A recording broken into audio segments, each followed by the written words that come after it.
Hey, coucou les filles, c'est moi, Tisha Chouva de Estrelas. Coucou, allez, on y va.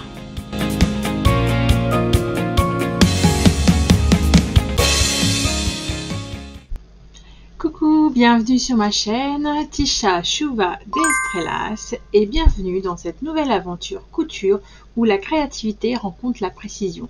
Que vous soyez une passionnée de couture chevronnée ou une débutante enthousiaste, aujourd'hui je suis ravie de partager avec vous 6 conseils essentiels qui vous guideront vers le succès dans vos projets couture. La couture n'est pas seulement une compétence technique. C'est aussi une forme d'art qui permet à chacun d'entre nous de s'exprimer à travers des créations uniques.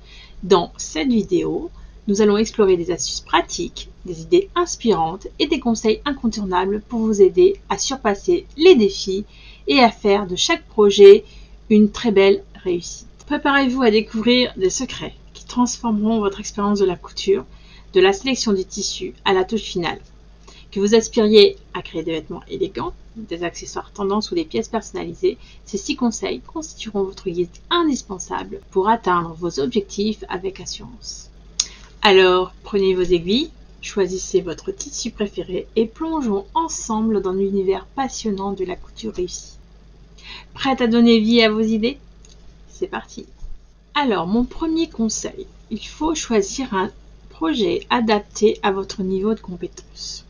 Il faut commencer par des projets simples et progresser graduellement vers des modèles plus complexes au fur et à mesure que vous gagnez en confiance et en expérience. Cela vous permettra de maîtriser les compétences de base avant de vous aventurer dans des projets plus difficiles. Sur mon site internet, je vous propose une sélection de patrons gratuits que vous pouvez retrouver à n'importe quel moment. Je vous remets l'adresse ici en bas et en barre d'infos. Je peux vous proposer un patron, par exemple, comme le pull que je porte, le pull Maru, donc de la Maison Victor, c'est celui-là. Donc moi, je l'ai cousu dans un tissu Dressenstoffen. Je vous remettrai les références, mais bon, c'est un vieux tissu qui date de très longtemps, donc à mon avis, il sera plus sur le site, mais je vous retrouverai le lien. Puis le lien de la vidéo, tiens, pourquoi pas, je vous la remettrai ici. Donc voilà, vous avez des projets assez simples comme coudre un t-shirt, coudre une jupe, ça prend pas beaucoup de temps et c'est assez simple à comprendre. Donc ce type de projet est plutôt simple. Après, pour les projets plus compliqués et plus avancés, comme des manteaux par exemple, des robes avec fermeture éclair invisible et j'en passe. Il y a beaucoup de techniques dont moi-même je n'ai pas encore abordé dans mes vidéos. Passons au second conseil. Mon second conseil serait de sélectionner le tissu approprié. Voilà, vous savez tous que le tissu est vraiment crucial dans l'élaboration d'un patron et de la réussite du projet. Il faut s'assurer que le tissu que vous avez choisi convient bien au modèle. En général, c'est écrit, la créatrice vous propose différents tissus et je pense qu'il faut en tenir compte à chaque fois, surtout quand on est débutante. Donc voilà, il faut aussi que le tissu soit adapté à votre niveau de compétence. Si vous êtes débutant, ne prenez pas de la soie ou un tissu qui soit très dur à travailler. Vous allez vous décourager. Voilà, donc ça, il faut commencer par des choses simples, comme ça vous progresserez petit à petit. Voilà, c'est mon deuxième conseil. Passons au troisième. Mon troisième conseil, c'est l'importance des mesures.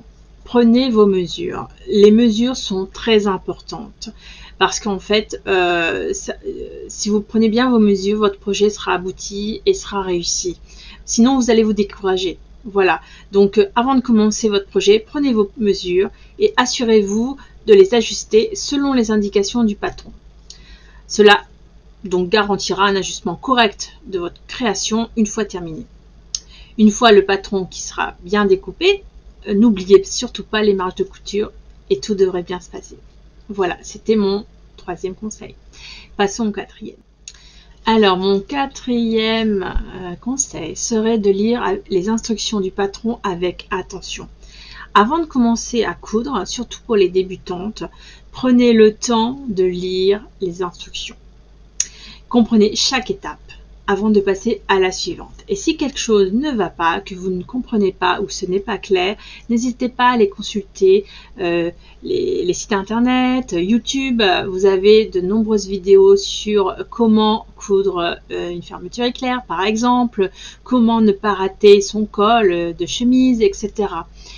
Après, on dit toujours on apprend de ses erreurs, mais si on peut les éviter, c'est encore mieux. Donc, vous ajouterez comme ça vos techniques et du coup les tutoriels que vous allez trouver, vous allez pouvoir vous faire une bibliothèque de tutoriels, donc n'hésitez pas aussi à les mettre en favori. Passons maintenant au 5e conseil. Alors mon 5e conseil serait plutôt une attitude qu'un conseil, c'est plutôt d'être persévérant et d'être patient. La couture ne s'apprend pas en 1 heure, c'est petit à petit que vous pourrez coudre des choses de plus en plus complexes. Donc ne perdez pas courage, tout le monde commence et vous n'êtes pas seul. On a la chance d'avoir une communauté couture assez bienveillante, donc n'hésitez pas à poser vos questions. Nous sommes là pour y répondre. Nous ne vous demanderons aucun argent en retour, donc n'hésitez pas à poser vos questions, à vous demander des petits conseils quand vous n'y arrivez pas. Chaque projet est aussi l'opportunité d'acquérir d'autres connaissances et de s'améliorer dans ces techniques. Donc l'important est vraiment de prendre son temps. Passons au dernier et 6e conseil. Alors mon 6e et dernier conseil est donc de soigner les finitions de votre ouvrage. Je pense que c'est un des conseils les plus importants parce qu'en fait les finitions, c'est ce que les gens voient sur votre vêtement. Donc, si vous bâclez vos finitions, votre vêtement ne sera pas beau. Même vous hésiterez à le porter. Donc, franchement, le but, c'est quand même de porter les créations que vous créez. Donc, moi, ce que je vous conseille, c'est vraiment de faire ça avec précision. Et surtout, le fer à repasser est vraiment un outil qu'il ne faut pas négliger. Surtout quand on fait les coutures, de bien repasser avant de passer à la machine à coudre. Ça vous fera des finitions parfaites. Franchement, à chaque étape, le fer à repasser est vraiment très important.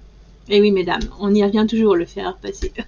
À ce sujet, je vous remets le lien sur l'histoire du fer à repasser. Je vous le mets juste là. Enfin bref, vous verrez, je vous avais fait une petite vidéo. Voilà, chers passionnés de couture, nous voici arrivés à la fin de cette aventure créative.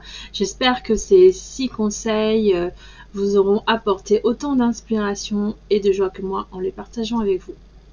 Voilà, donc en ce moment, je voulais juste vous dire qu'en ce moment, je ne cousais pas trop. Je suis en train de finir un tricot. Donc, le voici. Dans une maille, je me suis même demandé si un jour je finirais ce pull. Donc dans cette maille. Bon, j'ai déjà fait le devant, là je suis en train... je vais pas y arriver aujourd'hui. J'ai déjà fait le dos. Et là je fais le devant. Voilà. Donc là, il me reste encore 40 cm à faire avant d'attaquer le col V. Donc cette cousette, enfin ce tricot, c'est un tricot je sais pas si vous connaissez la chaîne de Manon, les tricots de Manon. Je vous remets le lien ici ou en bas, je sais pas où je le mettrai puisque c'est... Je sais pas si je peux mettre un lien encore sur ma vidéo, mais bon, je vous mettrai les liens en barre d'infos. C'est une jeune fille, une dame, je ne sais pas quel âge elle a, qui montre comment faire du tricot. Et effectivement, je voulais me faire un pull en fait pour l'hiver, mais bon, bientôt au mois de mars, ça va être un peu compliqué. Bon, j'espère que je pourrai quand même le porter une fois. Mais bon, avec des paillettes, ça va être chaud quoi. C'est un peu trop chaud déjà, un peu trop Noël si vous voyez ce que je veux dire. Donc voilà, bah écoutez, j'ai pas trop pour l'instant de projet couture, malheureusement. J'ai des tonnes de choses à faire, donc du coup j'ai un peu mis ça de côté. Mais vous avez pu voir quelques vidéos que j'ai postées. Si vous ne les avez pas vues, je vous remets les liens ici à droite. Enfin, vous verrez. Donc des conseils sur les sites de couture. Qu'est-ce que je vous avais mis d'autre? Sur les patrons les moins chers aussi. Alors par contre, ce que je peux faire pour la prochaine fois, c'est une vidéo sur les patrons de couture gratuits pour le printemps 2024. Donc j'en ai déjà partagé sur mon compte Instagram, je vous remets le lien ici de mon compte. Donc voilà, n'hésitez pas à y aller. Sur mon site internet, vous trouverez également beaucoup de patrons gratuits. Je vous remets le lien ici de mon blog. Et je voulais aussi vous dire que je vendais sur mon espace de vente, mon vide dressing, d'anciens numéros de couture alors je sais plus ce que c'est, j'ai plus le titre en tête, mais en fait vous verrez il y a plein de patrons de couture de magazines à vendre, donc je les mets à vendre parce que je ne vais pas les coudre. Ce ne sont pas des patrons qui ont attiré mon attention, donc si ça peut attirer le vôtre, n'hésitez pas à liker cette vidéo si elle vous a plu, de la partager ou tout simplement de vous abonner, parce que je remarque que beaucoup regardent la vidéo mais ne s'abonnent pas. Alors abonnez-vous, cliquez sur la cloche et je vous dis à bientôt pour une nouvelle vidéo. Donc la prochaine, ce sera donc les patrons gratuits pour le mois de mars, avril, mai. Allez, à bientôt, je compte sur toi. Allez.